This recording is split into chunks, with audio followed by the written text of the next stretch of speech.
Thanks for listening to the Thyroid Fixer podcast with your host, me, Dr. Amie Hornaman, aka the Thyroid Fixer. Also, functional medicine practitioner, hormone and weight loss expert.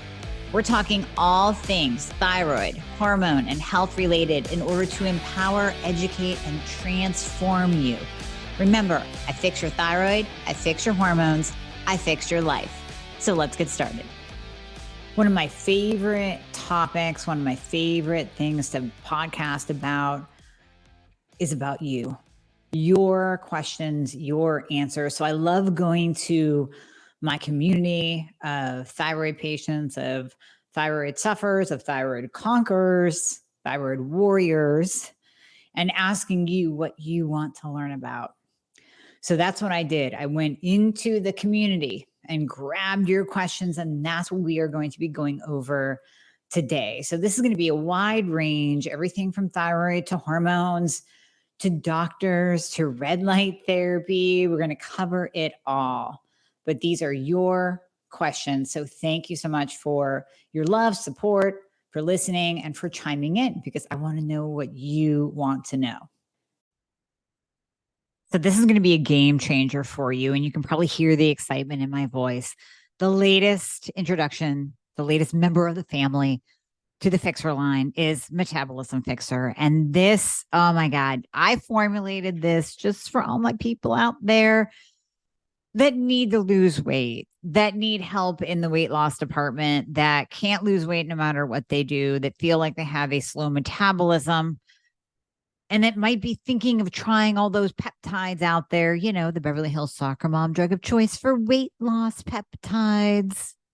Or even if you're on them already and you're like, man, these are really expensive and I'm still not losing weight, add in Metabolism Fixer. Here's what I did. I took the power of T2, which increases your basal metabolic rate while you are sitting there watching Netflix. You're burning fat while you're watching Netflix. I combined it with a very unique patented ingredient called Suppressa. Suppressa has multiple clinical trials backing its efficacy in reducing your appetite, decreasing snacking, and providing way more control over your food intake. It is amazing. We also see improved emotional well-being, just decreased food cravings all around, reduced hunger, and weight management. Add on top of that, we have green tea extract, we have purple forest purple tea extract, both of which affect the metabolism in a very positive way without the jitters of normal fat burning supplements out there from the 1980s and 90s, right? The ones that made you feel like you're having a heart attack. You will not have that in any of my supplements, Thyroid Fixer or Metabolism Fixer. But Metabolism Fixer, ooh, yeah, we kicked it up a notch. It is in powder form, so you can drink it through your day. It's going to flavor your water. We got orange crush and refreshing citrus. I love them both. It is going to keep you under control all day long. So you throw a couple scoops in your water bottle in the morning, throw a scoop or two in your water bottle throughout the day. You will have fat burning and appetite control the entire day for what? An eighth of a price of the peptides? Oh my God, you can't go wrong. So grab some Metabolism Fixer today. Please let me know how you do on it. I am super excited for you. Super excited. We're just going to jump right in here. The very first question, I'm going in a row, right? I'm just going down the list of your questions, and we are going to get to all of them. So the very first question I love, because this kind of just leads us off, right? In your opinion, why are most doctors so miseducated on the thyroid? Now, granted, this is a question that if I had the true answer to, I'd be a millionaire. This is my guess based on experience.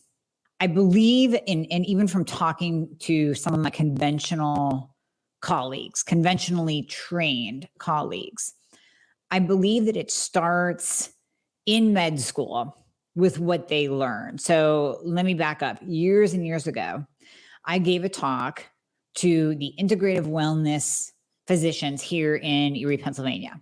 Great group of practitioners. And we in Little Podunk, Erie, have an integrative wellness center. And these are docs that do PRP therapy, stem cell therapy. They really focus in on, the pain management, on some alternative therapies, but they didn't really focus on thyroid and hormones. So I talked to one of the lead docs. He brought me in to do a talk, and we talked about basically, like, number one, why aren't you testing everything? Why aren't you testing the free T3? Why aren't you testing the reverse T3? These are really important tests. And I kind of went through what reverse T3 tells us and the importance of free T3, because that's your active thyroid hormone. And then we went to the Synthroid box. And I started talking about, why are all of you in the Synthroid box? Meaning you prescribe only T4, only Synthroid. I said, if you had a patient that needed an antidepressant and you start them on an antidepressant and that doesn't work, you do another one. If that one doesn't work, we're going to add on to it. So we'll add on an antipsychotic and an anti-anxiety, and we'll pair this one up with that one. I go, there's more than one thyroid medication out there. Why don't you think outside of the Synthroid box? And the one doc raises his hand and says, that's all we've learned. So that really is my partial answer to that question, is that is what they learn in med school. Now, that being said, that does not let them off the hook to not expand their training, right? So we're always learning. We are always learning, and a good practitioner will continuously be learning. As a conventionally trained doctor, I have respect for those who have gone into the functional space, who have learned more than what they learned in med school, who have realized that the day they left med school, half of what they learned is going to be obsolete in 2 to 3 years. So there's that. And in 2 to 3 years, there will be 50% more new things to learn and new advancements in medicine and technology. So they have to continue learning. So if you are working with a conventional medicine doctor who does not know the thyroid, it's kind of training, kind of what they learned and did not learn in med school. And it's kind of on them for not expanding their own knowledge base and not continuing to learn and not wanting to treat their patients the best way they know how, like with top of the line treatment, outside of the box treatment. And realistically, what I do with the thyroid is not that out of the box. It's pretty much, I always say, biologically makes sense. I always ask the question, does it biologically make sense? So like when we're talking about total thyroidectomy patients, I did a special episode just for you guys, my PT, my TT, RAI. Does it biologically make sense to give you T4 only when we remove the gland that produced T4 and T3 and the main conversion gland of T4 to T3? Does it biologically make sense? No. The answer is no, it doesn't. So that question needs to be posed in each situation, and conventional doctors need to ask that question instead of just going through the list of standard of care, check the box. Yeah, we tested that. Yep, I gave my patient T4, check. Oh, and a couple Band-Aids, antidepressant, check, sleeping medication, check, statin, check. So it really is about, it's kind of on them to get outside of that box and learn more. Great question. Great question. Okay, next one. What is your opinion on protein sparing modified fasting, which usually means low calorie, 800 to 900 a day, when trying to heal one's metabolism and lose weight?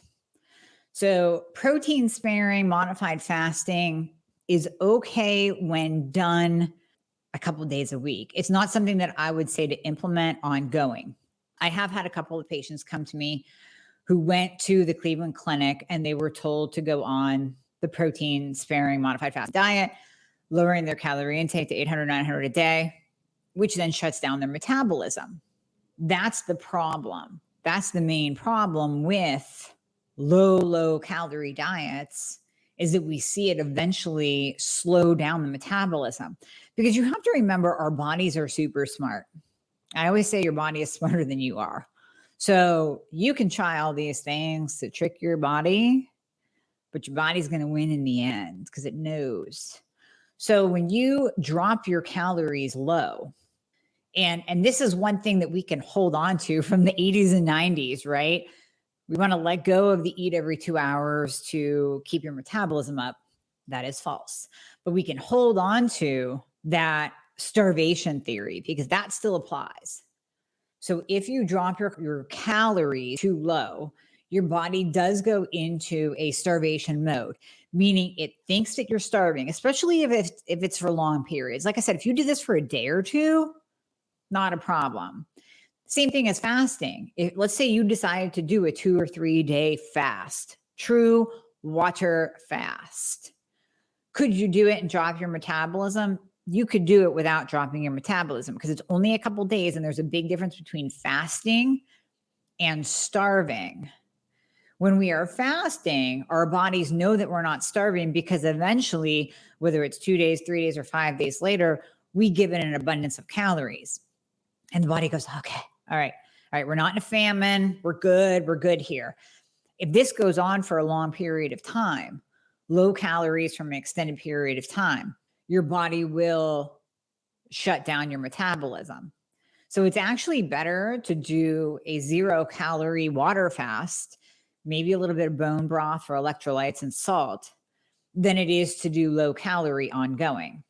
Because again, going back to the body is smart. The body knows when you're fasting. And what it will do is it will, slow down metabolism temporarily, but that's okay. You're not eating. There's nothing to burn anyways. And it allows the body to heal and rebuild and repair, lower insulin, improve insulin sensitivity, heal the gut because you're not digesting all the time. But when you give it just that little bit of calories, 800, 900 calories, that's enough to say, hey, there's food present, just not enough. So you're probably going to be kind of in like this depression era starvation mode for a while. Don't know how long. Okay. Better hold on to everything in the body for dear life. Hold on to that fat. Hold on to it and don't burn it because you might need it for later because there's a famine happening right now. So the body will literally hold on to your fat stores for fuel. And that's why you'll hear people say, oh my God, I did low carb. I did HCG. Yeah, I lost a little bit of weight, but then it all came back. Well, yeah, because you're doing 500 calories a day. So you shut down your metabolism. Yeah, you burned a little bit during, but as soon as food came back in the picture, oh, it was a party. It's a party for the body. And the body is just going to take that and store it and take the food and store it. That's why everyone gains weight after the HCG diet because it's too low calorie. Now at KetoCon this year, July, if anyone's in the Austin area, you got to come see me. I'm going to be speaking on healing Hashimoto's with keto. And one of the naysayers of keto, the Karens of keto, say, well, when you do keto, you're in a low caloric state, huge question mark, low caloric state. So therefore you lower your metabolism. Okay. If you really were in a low caloric state, you could lower your metabolism. That's coming back to the protein sparing modified fasting of 800, 900 calories a day. I don't know about you, but I have never done a high fat, low carb, moderate protein diet and been low calorie.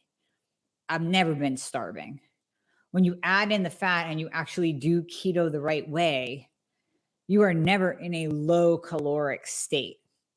So I'm going to bust all of those myths at KetoCon. I kind of diverted a little bit there, but definitely come see me if you're in Austin or if you want a trip. I mean, top of the line speakers are going to be there, people. Top of the line. Ben Azadi's going to be there. Cynthia Thurlow. I think Cynthia's going to be there. Anna Cabecca. Danny Pompa. Danny Vega. So many people. So got to come see me. So that is my answer to the protein sparing modified fast question. Next one, what in the world is biohacking? And why am I starting to hear so much of it in the functional medicine space? biohacking, and I should have looked up, I'll look up an actual def for you here. Biohacking is kind of our way to say how to implement things to biologically hack your body. So here we go. Biohacking, also known as DIY biology, kind of like HGTV, right? Do-it-yourself biology, extremely broad and amorphous term that can cover a huge range of activities. Biohacking is the application of the hacker ethic in pursuit of enhancement or change to the body's functions through technological means, such as DIY cybernetic devices or introducing biochemicals. So this would be, people that are using the tracker, using the Oura Ring, using different devices. Even the Keto Mojo is a form of biohacking. And one question that we have later on that we're definitely going to tie into this is the benefits of infrared sauna and red light therapy. So that would be all under the biohacking umbrella. Cold therapy, Wim Hof methods, hot yoga, infrared sauna, red light therapy, tracking your body's biometrics. And then we can kind of there's a little space in the biohacking world where people become orthorexic, meaning they become so focused on the numbers, on the feedback that they're getting from these devices, that they literally let the devices run them. Meaning, if you wear an Oura Ring, and this is one reason why I don't have one yet, but I will get one eventually. You wear an Oura Ring and you wake up the next day and it said, well, you had a restless night of sleep.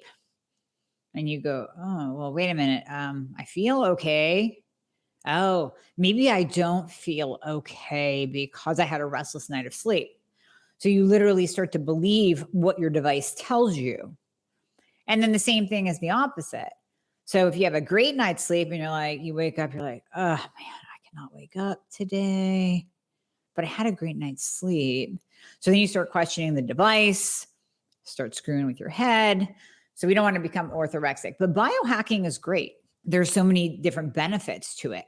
So kind of moving into the question of the benefits of infrared sauna and red light therapy, they're huge.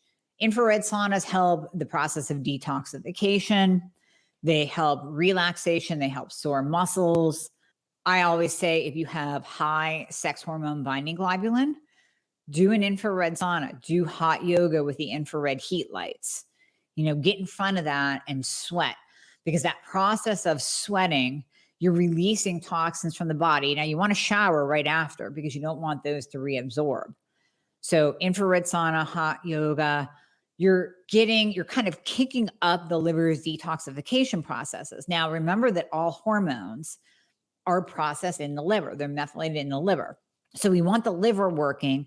We want those detoxification pathways open and on point so that you can properly detox your body. Okay, red light therapy, so much on red light therapy. So red light therapy actually originated when NASA began experimenting with red light therapy on plant growth in space and to help heal wounds in astronauts. So one of the big things that red light therapy does is stimulate collagen and actually help to heal wounds faster. So when I do my Wolverine stack of peptides to heal, red light therapy is part of that. And I've also talked about using the GHKCU serum on my face and then going in front of the red light for usually like a couple minutes. It really only takes about 45 seconds to really start to stimulate the collagen production, but I sit in front of it for a couple minutes. And if you have things like, or conditions like skin cancer, psoriasis, acne, it's also used to treat that as well. So red light therapy is thought to work by acting on the power plant in your body's cells called mitochondria. And we've talked about mitochondria in relationship to the thyroid on here as well, because the mitochondria is the powerhouse of the cell. With more energy, other cells can do their work more efficiently, such as repairing skin, boosting new cell growth, and enhancing skin rejuvenation. More specifically, certain cells absorb light wavelengths and are stimulated to work. So when we're talking skin health, this is stimulating collagen production. Collagen gives the skin its structure, strength, and elasticity. It increases fibroblast production, which makes collagen. So a whole lot of skin repair, wound repair, collagen building, wrinkle reduction. It increases blood circulation to the tissue and it reduces inflammation in the cells. And I will tell you that it definitely helps with pain. So my back was killing me earlier today, killing me. And I sat in front of my red light for 10 minutes, just on my back, on the spot that it hurts. And it's definitely better. I did not have to take Tylenol, ibuprofen, nothing. Muscle relaxer, zero. It definitely helps. The other common skin conditions that red light is good for, we talked about wound healing, stretch marks, reducing wrinkles, fine lines, and age spots, those little brown spots that you get all over your face from too much sun. It improves facial texture. So, when you start to get kind of creepy as you age, like you get in the mirror and you're like, why do I have this like cross hatching of creepy wrinkles on my face? Facial texture. It improves psoriasis, rosacea, and eczema, improves scars, improves sun damaged skin, improves hair growth in people with androgenic alopecia, and it improves acne. So lots and lots of good stuff with red light therapy and infrared saunas, infrared light, infrared heat. There's also something else with, and I got this question earlier today from a patient. There's also something else with infrared saunas that we have to remember. It's the heat stress. So you probably heard of cold plunges, ice baths, Wim Hof method of doing that really super cold shower. You start with 30 seconds and you go up to 60 seconds and you work your way up to 3 minutes of a cold shower. There's the heat stress as well. So not only do you get the detoxification benefits, but you also get the improved metabolism from the heat stress of the infrared sauna. Because when you're doing hot yoga, when you're doing an infrared sauna, you're literally heating your body, I always say from the inside out, because it doesn't feel, even though you're sweating, and believe me, I hate the heat. Do not put me outside above 75. I will bitch all day long. I cannot stand it. I hate summer. I know everyone's going to be, you hate summer? I hate summer. So you'll never see me in the South. I will always live in the North. And I hate summer. My AC will be on. But I don't mind sweating in hot yoga. I don't mind an infrared sauna because it feels like it's deep heating me from the inside out. My muscles get warm and then my skin gets warm to the touch. And yes, I am sweating, but it's not that uncomfortable sweat. It's not that sweat where you're like, my God, Mom, will you please turn the AC on because it's 80 degrees in here? When you're at like your parents' house and you're like, seriously? Like, you're cold and it's 80? It's not that kind of uncomfortable heat. In fact, it's probably around 100 degrees in an infrared sauna, maybe more. 100 degrees at hot yoga, maybe more. But it's not that uncomfortable, unbearable, disgusting heat. It's different. So your body responds to that heat stress by increasing your metabolism. So that's a bonus, huge bonus. All right, moving along. In your opinion, why do some doctors do free T3 and T4 along with TSH and that's it? Well, you're lucky if you get free T3, honestly. Also, there seems to be a wide variety of ways to treat thyroid, and yet the patient is left to do a lot of research, get the point across that we don't feel well. Right. So if you're lucky, your doctor will do free T3. Chances are you're getting TSH and T4. That is it. I just had a patient today that never had her antibodies tested. Mom has autoimmune, never had antibodies tested. So there's a lot of, a lot of not testing going on out there. And there's no way we can get the full picture of your thyroid without testing. So what do I always say? If a doctor won't do thorough testing, you get a full picture of what's going on with you, get a new doctor. So if you're really struggling with this and you're having to convince your doctor to run tests that are going to give you that whole picture of your health, do you really think that after they get those tests back, they're going to know what the hell to do? No, they're not. So the question, why do they? Why do they only test certain ones and not others? Number one, they don't know what to do with the results when they come back.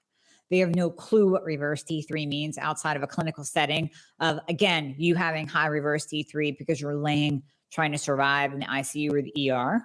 They have no idea what a low normal free T3 means. But you're a 2.4. You're WNL within normal limits. But doc, I feel like ass and I can't lose weight. I keep gaining. I'm tired all the time. My hair's falling out and I'm constipated. But you're WNL. You're within normal limits. They don't know what to do with that. They have no clue how to treat the thyroid. And then we can trickle that into the sex hormones, which is our next question. They just don't know. So the why, again, $1 million question if I had the answer to it. But the bottom line is, if you're getting that answer back, if you have to do the research and get your point across that you don't feel well, find a new doctor. Come see me. I'll work with you. You don't ever have to convince me to do thorough testing. That's part of the entry pathway to working with me. We get thorough testing. We have to see the full picture. If we don't see the full picture, how am I going to help you? How is your doctor going to help you if you don't have that full picture right in front of you? And I just love putting the pieces of the puzzle together. Again, I had a patient this morning, new patient, and we're like, it's like a Zen diagram. We're connecting dots. I'm like, oh my gosh, well, if we go here and we look back, you can see that at this point in time, it was this, and at this point in time, it was that. That totally makes sense because you were pregnant back here, and these were those numbers, and then it went down, and then look at your thyroid, and this is when you were on this medication. And it's about putting that whole puzzle together. That's what your doctor should be doing. So you should easily have thorough testing, and if you don't, start walking. Moving on to hormones, on bioidentical hormones, if you start and feel better. So bioidentical hormones, by the way, let me clarify, are not synthetic hormones. They're not birth control. They're not the estrogen and progesterone that was used by the Women's Health Initiative where they said hormones cause cancer. Not the same. Bioidentical is exactly that. Biologically identical to the hormones that your own body makes. So bioidentical hormones, if you start to feel better, obtain optimal levels, how do you get off them?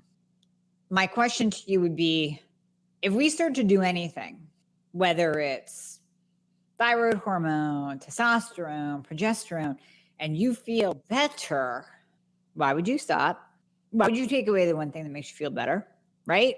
You're going to have to pry the T3, progesterone, and testosterone out of my dead cold hands before I ever stopped it. It's not happening. I don't need estrogen yet. I still celebrate every month that I get my cycle. But when I need it, I'm going to take it, and you're going to have to pry that out of my hands too. Dead cold hands. So if you're actually doing something that replaces hormones that are no longer being properly made by your body, why would you stop it? So I get that question a lot with supplements too. Now, granted, there are some supplements that we're using for a short period of time to address this, to address that, whatever. But yeah, you're going to have to take vitamin D the rest of your life, or it's going in the toilet. Yeah, if you're insulin resistant, you might want to take berberine, my blood sugar fixer. Why not? It's keeping your insulin low. That's anti-aging right there. That's going to help you to not age, prevent cancer, prevent Alzheimer's, prevent weight gain related to age. Why wouldn't you do that? Iron. If you're anemic and you tend toward anemia, you're going to take iron, get your levels up, make sure they don't go too high. You might need it ongoing. Don't know. Have to test. That's part of that testing thing to really get the full picture. But you might need it. And if it's making you feel good, then why not? And in fact, let me retract. There are some practitioners that do rhythmic dosing of bioidentical hormones, meaning they bring you back to a 30, 35-year-old state where you're having your period at the age of 80. Now, some of you go, I don't want to do that. I'm so happy my period's gone. But when we rhythmic dose, and I haven't decided what I'm going to do yet. I'm not there yet to make the decision. Right now, I'm using static dosing because that's all I need for testosterone and progesterone. Maybe once I get to the pure, full-blown menopausal state, I'll be like, please bring me back to 35. but that actually is good for the body to shed the uterine lining, to have a cycle every single month. It sets you back to youth. Now, that requires higher levels of estrogen. Not a lot of people can tolerate that if they tend toward estrogen dominance, but that is just kind of an example for you. And I'm going to have an expert on talking about rhythmic dosing too. That's an example for you of how we do want you to stay at a younger time frame, in a younger time frame of hormones. I want you to have youthful hormones. So even if we don't have you having a cycle every single month, we still want you having that dose of hormones that brings back some youth, that brings back the motivation, the strength, the GSD hormone, the get shit done hormone. That's testosterone. So whether we use my hormone fixer, whether we use testosterone injections, you know how I feel about pellets. I hate them. They raise you too high. They drop you too low. You're on a roller coaster. I've literally seen 1 out of 20 women say, I love my pellets. Everybody else is like, yeah, they suck. Like I go to 350 with testosterone, then I break out, and then I drop to 20 right before my pellets are ready. Use my hormone fixer, which we're already getting insane reviews on. I mean, people are stronger. They're feeling better. Their energy's up. Like 2 weeks into using it. It's crazy. Sold out again last week, got a new shipment in. Thank you for your patience. Literally freaking flying off the shelves. Use that. Use test injections. Some of you like cream. Cream is iffy though when it comes to testosterone. Sometimes it really depends on the thickness of your skin, whether you absorb it or not. There are some people that do fine on cream. We'll see their test level go up and it stays nice and steady. Other people, I've seen the cream used for like 3 to 5 months, and their test level goes from a 23 to a 25. Doesn't move at all. Not even anywhere near optimal of 50. So with that, sometimes I'll pair the hormone fixer up with the cream. If we have someone that isn't doing great on the cream, it doesn't want to do the injectable, don't want to do pellets. So we can do that, or we can use the injections. There are many different ways to increase testosterone. And then progesterone, that's really simple, even at a static dose, 100 to 200 milligrams per night. Most of you can tolerate the oral. And I like the oral form of progesterone because it's converted to allopregnanolone in the liver. And that's what gives us that more calming feeling in our brain. And pregnenolone is very neuroprotective. Why I always test pregnenolone, because I want to know the level of neuroprotective hormone you have. And pregnenolone is also tied to the adrenals. So when your body needs cortisol, if you have low adrenal function, there's something called pregnenolone steal, where the adrenals will steal pregnenolone to make cortisol because you need cortisol to survive. So that's why I want adequate levels of pregnenolone. That's why I like oral progesterone. Now, some of you say, oh my gosh, oral progesterone makes me too tired, can't wake up in the morning. That's fine. We can use a cream. We can even use injectable. That's not really commonplace, but I do have a couple of practitioners using injectable and even injectable estrogen. And then estradiol should not be oral. It should be cream or patch. So when we're figuring out those levels and we have you feeling better, I want you to stay there. Ultimately, I want you to stay there. Best strategy for eating clean when traveling. Okay, so I have traveled a ton. What I will do is right before I leave, I will always make a batch of something, whether it's my like keto cookies, keto pancakes. I will make a batch of something so I can take it with me on the plane, snacking, whatever. And that way I'm not tempted to grab, because I don't know about you, I always get hungry when I'm traveling. And I don't know if that's because of the bad night's sleep that you always get before you travel, waking up early to get on a plane. Don't know, but I always get hungry when I travel. It could be boredom as well. So when I travel, I make sure that I'm loaded down with the good food. Then if I'm at the airport and I have to eat, I will grab a bag of beef jerky. I'll grab some dark chocolate, or I will look for a place where I can actually get halfway decent food. So just last month I was traveling. They had a Chili's. It was like a Chili's Express. So I stopped and I got a halfway decent chicken Caesar salad. It wasn't the best in the world, but it was decent. And then just depending on, what airport you're in will depend on what you can grab. I always look for a Starbucks, whether I'm on the road or flying, because I can grab the egg bites. They have that bacon and Gruyere and red pepper. And oh my God, they're so good. So you're getting the protein. Yeah, it's a little bit of dairy. So for those of you who are avoiding dairy, you can't do this. But it's definitely protein. It's low carb.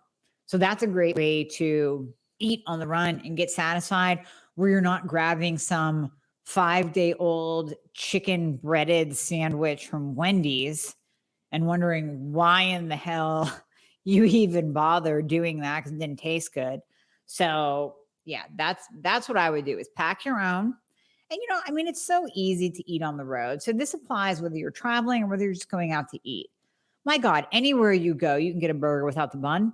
You can get a big ass salad. You can get a steak. You can get fish. You can get salmon. You could get a piece of chicken, but I really kind of can't stand chicken anymore these days. I ate it too much while competing. There's so much that you can get out these days that come into the realm of paleo, of keto, of clean eating, that you don't have to be sucked in to eating breaded, fried food, bar food. I'm sorry, even if you're at a bar, ask for the wings. Like, let me see some not breaded wings. Yeah, I know they might not be keto because you're getting some kind of barbecue dressing. Who cares? It's better than the fried chicken sandwich, right? Okay. And this question goes to the podcast that I posted last week. Controversial topic: food sensitivities or BS. Food sensitivity testing, is there a particular test anybody can recommend? Super good question. Super good. So no, food sensitivity testing is in general pretty bunk. And here's why. You can go back and listen to that episode, but I'll summarize. So a colleague of mine had the means to do this, where he tested his family and a few of his patients with food sensitivity testing every single day for 2 weeks. Every test came back different. Every day there was zero consistency. None, zero, zip, zilch.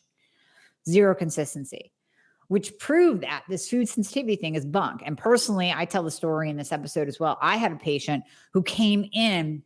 Oh my gosh. He was like, what the hell do I eat?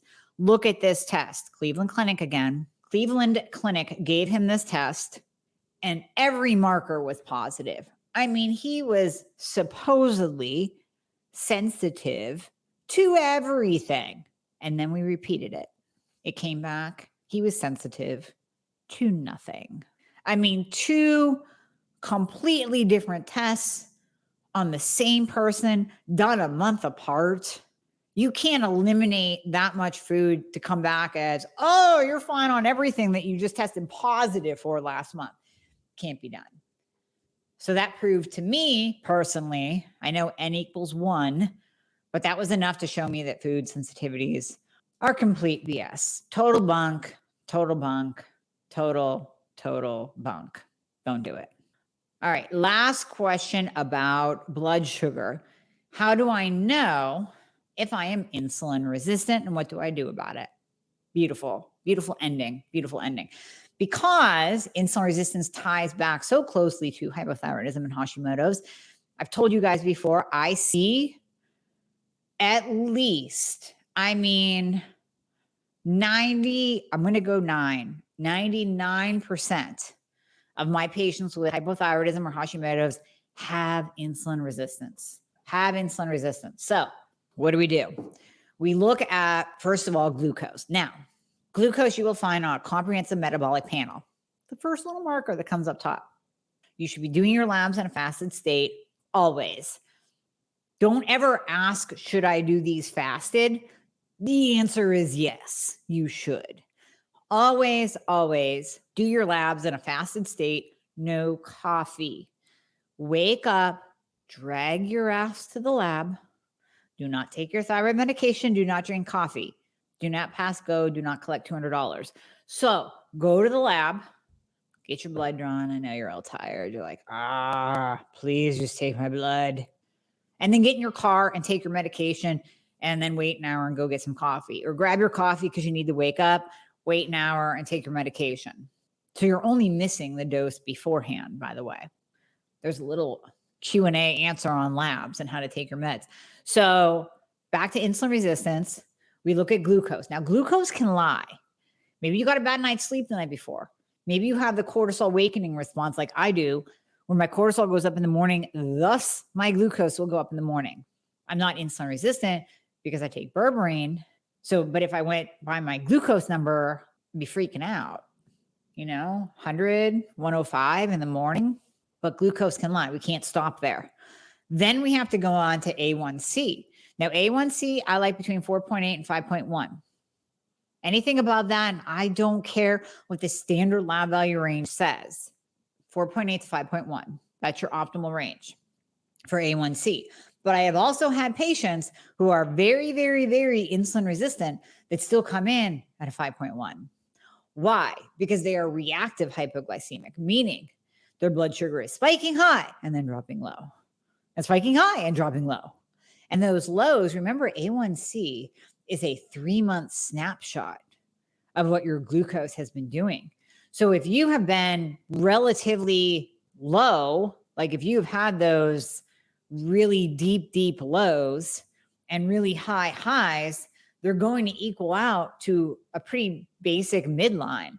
So you might come back at a 5.1 or 5.2 because the lows are canceling out the highs.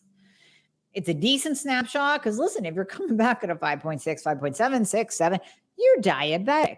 You're very insulin resistant / diabetic. Now we go on to insulin. That's my favorite marker. Insulin better be below a 6. If it is above a 6, you are insulin resistant. So I had a patient, glucose was maybe 88. A1C was a 5.2. Insulin was an 18. She was very insulin resistant, but she was reactive hypoglycemic. Then I asked the question, can you go longer than like 3 hours without eating? Oh, no, absolutely not. Nope. I get hangry. I get lightheaded. I start to shake. That is insulin resistance. That is your body throwing you on this roller coaster of highs and lows. That's why your A1C came back pretty, really decent looking.